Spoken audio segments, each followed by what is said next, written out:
മാണിക്കക്കല്ലുകളെ ചങ്കുകളെ പുകലുകളെ ഞങ്ങൾ നറുക്കെടുക്കാൻ പോവാണ്. എന്താ ഇങ്ങനെ തപ്പിയും കൊണ്ടിരിക്കണ? വേഗം എടുക്കാണ്ട്. അത് ഇതിന്റെ അടിയിലാണ് കിടക്കണതേ. എന്ത് പന്നികളെ എന്ത് പശ ഒട്ടിച്ച് വെച്ചിക്കണ്? ആ കിട്ടി കിട്ടി കിട്ടി കിട്ടി. സാഫി വയനാട്. അപ്പൊ ആദ്യത്തെ നറുക്ക് ഞാൻ എടുത്തിട്ടില്ലേ? അടുത്തത് ജാസിർ ബാംഗ്ലൂരിന് വേണ്ടി നമ്മളെ കുഞ്ഞാണി നറുക്കെടുക്കുന്നതാണ്. ജിമ്മി അല്ലേ? ജിമ്മിന്ന കണ്ടിന്റെ പേര് ഇപ്പൊ ജാസിർ. ജാസിർ ബാംഗ്ലൂർ. കൺഗ്രാറ്റുലേഷൻ ജാസിർ ബാംഗ്ലൂർ. അല്ല ഇപ്പൊ നേരത്തെ പറഞ്ഞു അനക്ക് എന്താ വല്ല വഹിയുണ്ടോ? അനക്ക് എങ്ങനെ മനസ്സിലായത് ജാസിർ ബാംഗ്ലൂരാന്ന്?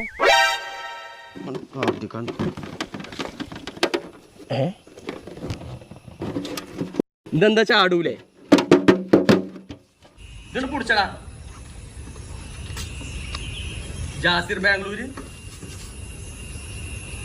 സാഫി വയനാട്. ജാസിർ ബാംഗ്ലൂര്, സാഫി വയനാട്.